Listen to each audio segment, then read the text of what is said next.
nobody has any. Oh, got another question. I'm just gonna keep saying that. That's awesome. That's how you fish them out. Yeah. So it seems like the House of Representatives should constitutionally have the most power out of all the branches because they control the purse strings. And there's so many institutions like the CDC and the FBI and the CIA, they don't work for the American people. Yep. They're corrupt. You know, they were formed after the 1871 Banking Act of England. So is there anything you can do as just not being on the appropriations committee as far as trying to either totally defund these agencies or make sure that they have less money because they seem to just be growing in power and they won't act in our interests anymore? So oversight's a big one, where we can actually show the American people that, hey, this is the corruption that's taking place. So those January 6th for the FBI and the DOJ, the Russiagate, the abuses of FISA with the CIA and some of the other intelligence agencies, I think is absolutely key. Accounting for the Afghan war, the war on terror, those lies, the DOD. I think that's huge, and there's a lot of bloat in all those organizations, and we have to hold people accountable. We have to fire them. In some cases, we have to take security clearances. That type of stuff actually it has to happen. I mean, I went in the military under Bill Clinton. I served all the way through President Trump. I saw multiple transitions of power. When Trump came in, because Trump was an assault to the administrative state, he was an assault on Wall Street, he was an assault on really just our entire permanent ruling class. The architecture within the Department of Defense, the State Department, where I was at, the CIA, the intelligence community, mid to senior level leaders had no issues saying that, like, oh, we don't have to do what the president says, which is completely against the Constitution. And so there is a culture there within our administrative state that these people, they just know the best, you know, like some people call it the deep state, whatever. It's really a bunch of administrators who think, hey, I outlast every single administration. I know better than these leaders. Well, these leaders are elected by the people. That's not the way the Constitution is supposed to work. So I do think we have to go through a big period of cleansing a lot of these organizations, getting rid of some where necessary, and actually holding people to account. Once we get Trump back in 2024, a piece of legislation that's key that we need to pass is something called Schedule F. There's a couple different categories of federal employees, but basically Schedule F means the executive branch can fire federal employees. The executive branch controls federal employees, but right now they're unionized, they're corporatized. It's really hard to get fired from the federal government, believe it or not. And that's what a lot of these people like Fauci are counting on. Like Fauci's a great guy because we all know, he's not a great guy, he's a horrible guy. But Fauci's a great example because we all know Fauci, we've seen the horrible things that Fauci has done. But let me tell you, for every one Fauci, there's like 5 or 6 that we don't know about. They're probably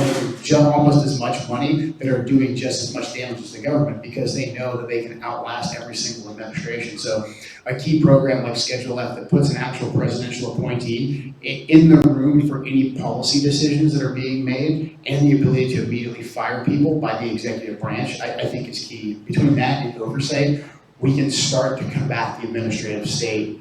Something else too that's huge is that the America First movement, grassroots people, we need to start getting more involved with government, not just at the local level, but also at the federal level. The big reason why the administrative state was able to really do so much damage to President Trump was because we didn't have 1,000 to 2,000 people ready to go day one to go work in all these different departments. And so we had to rely on a bunch of people from like, you know, the Bush era, or even keep a bunch of the old Obama people who absolutely despised everything Trump stood for and fought him tooth and nail for 4 years. Well, it seems like when you finally do get these people in front of Congress, and there are some people that ask some good questions, and they actually get these people to lie, nothing ever happens. Yep. It's just, you know, they just go back, there's no accountability at all. They have to be held to account. I mean, Who's the last person that got fired? That's correct. Yeah, off the top of my head, I have no idea.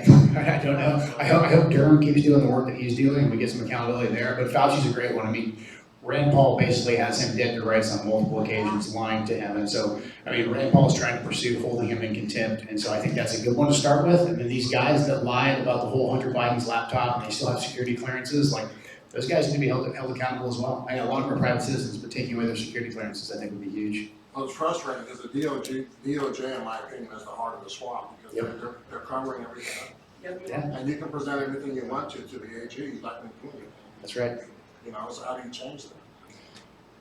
Yeah, rigorous oversight and then actually holding people accountable. Because the thing is, and I say this as a guy who proudly worked in the CIA, like if we don't start holding these institutions accountable, the American people just won't trust them anymore. Then what's the purpose of these institutions? There should not be an adversarial relationship between we the people and these institutions. Like we should be having our kids go into these institutions to serve our country, it should be a noble thing. Deep in my heart, I still believe it is a noble thing for most people that are there. That's why it's incumbent upon us to make sure that we're getting rid of the bad apples that are working for the institutions and not the Constitution.